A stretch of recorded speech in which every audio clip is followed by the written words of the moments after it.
Building a savings buffer is incredibly difficult, especially if you do not have room in your budget currently.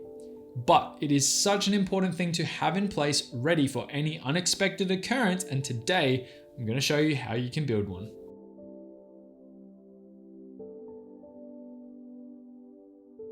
Welcome back to my channel. My name is Reece, and in today's video, I'm going to show you how you can get 1 month ahead. So what do I mean by getting 1 month ahead?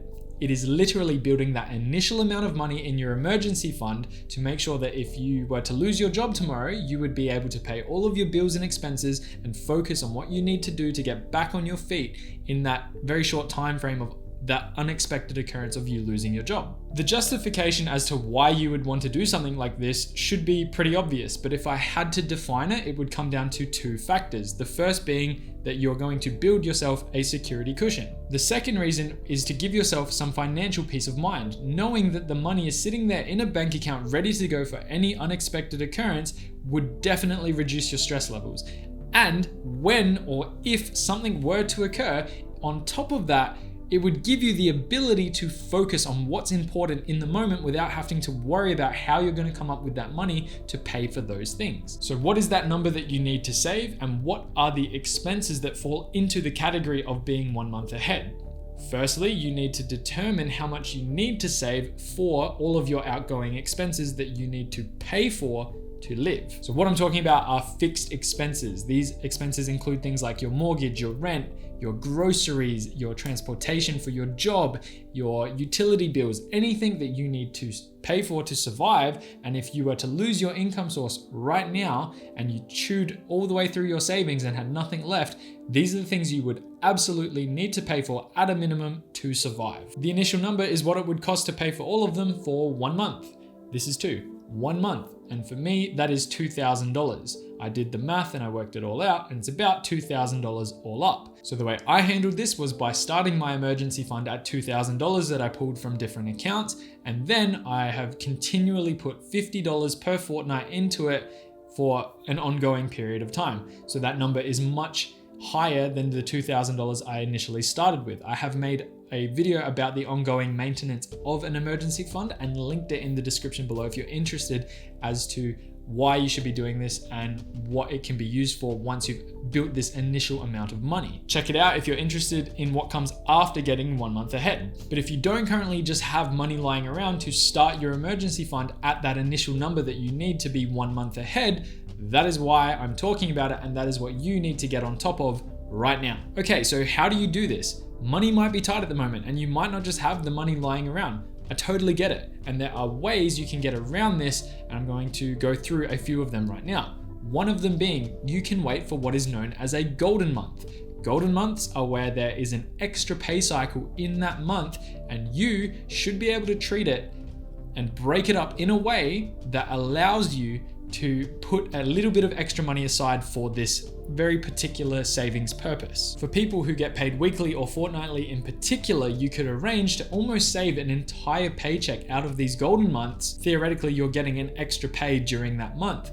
For me, I will actually have 3 golden months this year in 2021 based on my pay cycle. They are January, July, and December. This gives me 3 extra paychecks this year, which is huge. That is a large sum of money that I can take big chunks out of if I need to contribute towards my emergency fund. This is where having a working budget can be amazing. It can work so incredibly for you, because let's say I was budgeting for $5,000 a month, which might be high in some households, might be low in others. But let's say I was budgeting for $5,000 a month. With this extra paycheck, I am now bringing in significantly more income during this golden month than I normally would, which allows me, like I said, to potentially take some of that money if my emergency fund wasn't at the level I was happy at, to top it up, to get it to the point that I feel much more comfortable about the value that's in there in the instance where something were to occur and unfortunately I needed to start withdrawing from that account. So one method is to wait for a golden month, budget your money, and then use that excess income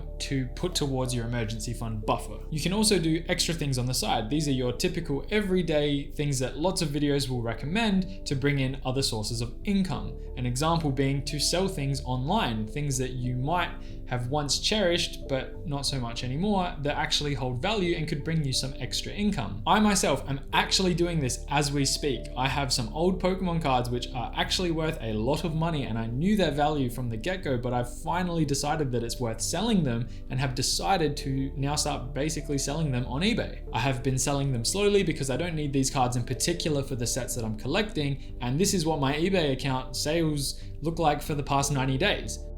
That in itself is enough money to build an emergency fund with, and I have just been selling one item that I have had in my belongings for a long period of time.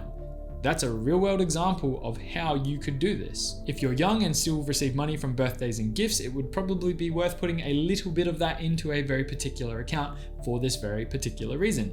I'm not saying put it all in there, but maybe a tiny bit and let it build up over time so you get to this point that you feel safe with your buffer. Another method, and this is super popular because it's super simple that everyone freaking runs the idea out dry into the world, but definitely applicable and achievable, is to do things like don't buy your morning coffees, unsubscribe from Netflix for a couple of months, and use that money that you're saving very specifically to put towards this purpose. If you don't spend $25 a week on food out, put it into your emergency fund and start building it. Do it for a year, see if you can do it. You might actually enjoy doing that instead of buying your coffees every single day.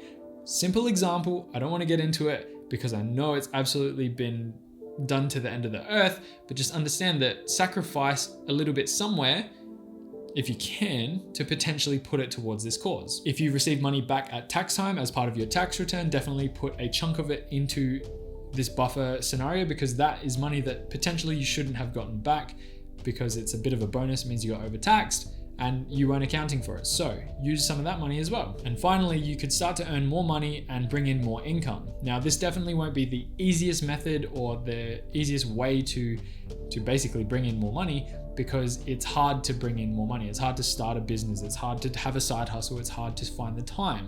But if time permits, you could do things like tutoring, mowing lawns, jobs on Fiverr. They're simple examples. I'm sure there's lots of examples out there, but just to bring in a bit of extra cash if you're good at something. I myself used to teach guitar and would bring in a bit of pocket change here and there, and it was good for what it was. So just keep that in mind as well. There might be something you're good at that you could put those skills to good use and make some extra money from it. So as a quick recap, it is in your best interest to do this because it will reduce financial stress in the event of an unexpected occurrence happening. The number needs to be at least 1 month of your expenses on the things that you need to spend money on to survive. Nothing else, not your Netflix subscription, just what you need to survive. And you can do this by increasing your income, finding a side hustle, and reducing your spending. And I know it's not that simple, but just as a recap, that's the general principle of how you could approach doing this. Overall, I hope you enjoyed today's video. I hope you got something out of it, and I hope that I've given you a bit of a better understanding of why you should be considering doing this. If you haven't yet, smash that like button, subscribe. It really does help the channel. I really appreciate all the support. And as always, I will see you in the next one.